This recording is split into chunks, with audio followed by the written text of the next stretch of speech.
Selamat datang kembali. Oke, kali ini kita punya topik yang selalu hangat nih ya. Apalagi buat Anda umat muslim di Indonesia. Soal penentuan awal bulan ibadah kayak Ramadan, Syawal gitu, lewat hilal. Nah, sumber kita kali ini tuh analisis mendalam soal ruqyah, pengamatan langsung, sama hisab yang pakai perhitungan.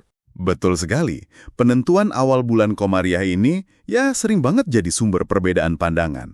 Dan ini tuh bukan sekedar masalah teknis lihat bulan aja gitu. Tapi akarnya lebih dalam. Soal interpretasi teks suci ketemu sains modern. Jadi ya tugas kita hari ini coba deh kita urai lapis-lapisnya. Dari apa sih hilal itu sampai gimana prakteknya sekarang? Iya kan, tiap tahun pasti ada aja diskusinya. Tapi pernah nggak sih kita mikir, kok bisa ya lihat bulan sabit aja jadi kompleks gini? Oke deh, mari kita coba bedah bareng. Mulai dari yang paling dasar dulu kali ya. Apa sih sebenarnya hilal itu? Nah, ini penting banget nih. Kita perlu bedain dulu antara kamar sama hilal. Kalau kamar itu, ya bulan aja, benda fisiknya di langit. Tapi kalau hilal, itu lebih nunjuk ke fenomena ketampakan. Jadi saat bulan sabit muda banget, itu pertama kali kelihatan setelah ijtima. Ijtima itu pas posisi bulan segaris bumi matahari kan ya? Iya, betul. Fase bulan baru astronomis. Nah, akar kata Arabnya, hala atau istahala, itu artinya tampak atau diumumkan. Jadi ada unsur visualnya. Oh, jadi bukan cuma ada bulan nggak di atas sana, tapi beneran soal kapan pertama kali dia nongol dan bisa dilihat. Gitu ya? Persis. Ini mengubah perspektif kan? Hilal itu peristiwa visual yang ditunggu. Oke. Nah, kalau di Al-Quran sendiri gimana nyinggungnya? Di Quran itu ada isyarat dari dua sisi nih.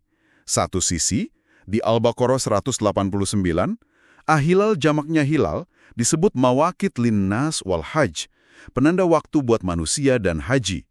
Ini kan secara nggak langsung nunjuk ke sesuatu yang bisa dilihat. Makanya jadi dasar kuat buat ru'yah. Oke. Itu sisi observasinya. Tapi ada juga kan isyarat soal keteraturan, perhitungan gitu. Tepat. Di Ar-Rahman ayat 5 misalnya. Matahari dan bulan bergerak menurut husban, perhitungan.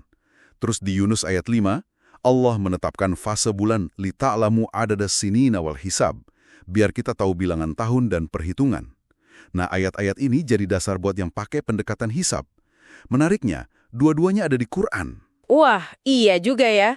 Al-Quran sendiri kayak ngasih ruang buat lihat langsung sama ngitung.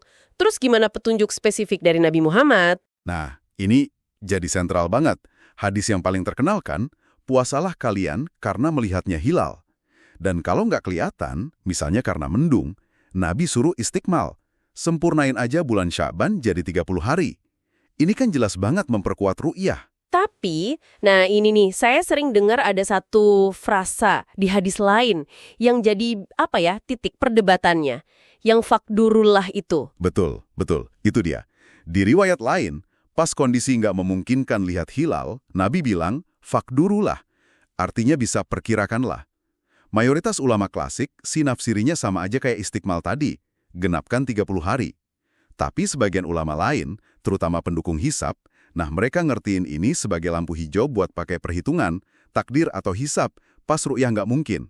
Ditambang lagi ada konteks soal umat yang ummi itu ya. Yang waktu itu belum banyak bisa baca tulis, ngitung. Ini juga tafsirnya beda-beda. Iya, ada dua pendekatan utama lagi di sini. Sebagian bilang status ummi itu ya cuma deskripsi kondisi zaman itu aja. Perintah ru'yahnya tetap ta'abudi, ritual yang diikuti apa adanya. Tapi pandangan lain, lihat status ummi itu sebagai hilah, alasan sementara. Jadi kalau umat udah pinter hisab, ya metodenya boleh dong adaptasi demi makosid, tujuan syariat, kayak kepastian waktu gitu. Jadi perdebatannya ini emang udah tua ya, akarnya dalam di fikih Islam. Gimana sih argumen utama masing-masing kubu ini sampai sekarang? Dulu emang mayoritas ulama lebih ke ru'yah. Tapi menariknya, ulama klasik kayak Imam As-Subki aja udah ngasih peran ke hisab. Kata beliau, hisab bisa buat nafi, nolak kesaksian ru'yah kalau secara astronomis nggak mungkin. Tapi belum buat idbat, netapin awal bulan cuma dari hisab. Oke, jadi kalau disimpulkan, kubu ru'yah itu pegangannya teks hadis secara literal, ru'yah itu ibadah atau syiar, hisab bantu aja. Gitu ya? Benar. Sementara kubu hisab, fokusnya lebih ke tujuan syariat. Pasti, mudah, potensi persatuan. Argumennya, hisab modern kan akurat banget. Qot'i, pasti. Beda sama ru'yah, yang zoni, dugaan, bisa subjektif, kena cuaca, mata pengamat, macam-macam. Plus, hisab bikin kalender bisa diprediksi. Nah, sekarang kita lihat prakteknya di Indonesia. Kan kita tahu nih ada beda metode yang kelihatan jelas. Betul, di sini ada dua pendekatan utama lah ya, dari ormas besar dan pemerintah. Muhammadillah itu pakai hisab hakiki wujudul hilal. Prinsipnya, awal bulan mulai kalau secara hitungan astronomis, bulan udah ada di atas ufuk pas matahari tenggelam. Nggak peduli kelihatan atau nggak, tingginya berapa, asal di atas 0 derajat. Oh, jadi fokusnya di wujudnya aja ya secara objektif, syaratnya ijtimak sebelum maghrib, dan bulan di atas ufuk pas maghrib. Iya, yang penting udah wujud. Sementara itu, NU sama pemerintah pendekatannya lain lagi. Ya, kalau NU dan pemerintah Kemenak pakainya ru'yatul hilal bil fi'li. Jadi, lihat langsung, tapi nggak asal lihat. Divalidasi pakai kriteria Imkanur Ru'yah MABIMS. Itu kesepakatan Menteri Agama Brunei, Indonesia, Malaysia, Singapura. Kriteria MABIMS yang baru atau gimana? Sejak 2022, yang dipakai itu tinggi hilal minimal 3 derajat. Terus elongasi, jarak sudut bulan matahari dari bumi minimal 6,4 derajat. Angka ini hasil kajian ilmiah batas minimal kelihatan. Oke, jadi kalau kriteria MABIMS ini terpenuhi dan ada laporan orang yang beneran lihat hilal, baru deh awal bulan ditetapkan. Di sini peran sidang isbat jadi penting ya. Tepat sekali. Sidang isbat Kemenak itu forum musyawarah nasionalnya. Di situ data hisab dari mana-mana dipaparin, laporan ruqyah dari seluruh Indonesia juga masuk. Tujuannya, ya biar ada satu keputusan nasional. Demi persatuan.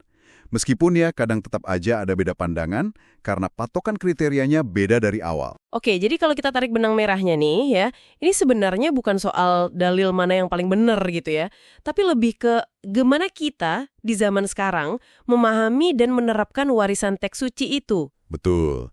Ada yang milih setia ke ritual ru'yahnya, ada yang fokus ke kepastian sains hisab buat capai tujuan syariat. Dua-duanya punya dasar argumen kuat dari tradisi Islam. Dan ada keindahannya juga ya di sistem kalender bulan ini, bikin kita nyambung ke alam, ibadah puasa jadi adil kena semua musim gantian, terus kita didorong nyari seimbang antara wahyu sama akal. Betul sekali. Ada hikmah di baliknya. Nah, sebagai penutup nih, mungkin ada satu pemikiran buat kita bawa pulang buat direnungkan. Perdebatan ini kan dinamis ya, terus jalan. Sekarang mulai ada tuh gagasan kalender Hijriah Global Tunggal, KHGT, yang basisnya sains astronomi penuh, buat nyatuin awal bulan sedunia. Nah, pertanyaan buat Anda renungkan. Mungkin nggak sih ini jadi ijtihad kolektif masa depan kita? Bisa nggak ini mewujudkan makna ahilah sebagai penanda waktu buat semua manusia, lintas negara, lintas metode lokal? Sesuatu buat kita pikirkan bareng-bareng kayaknya.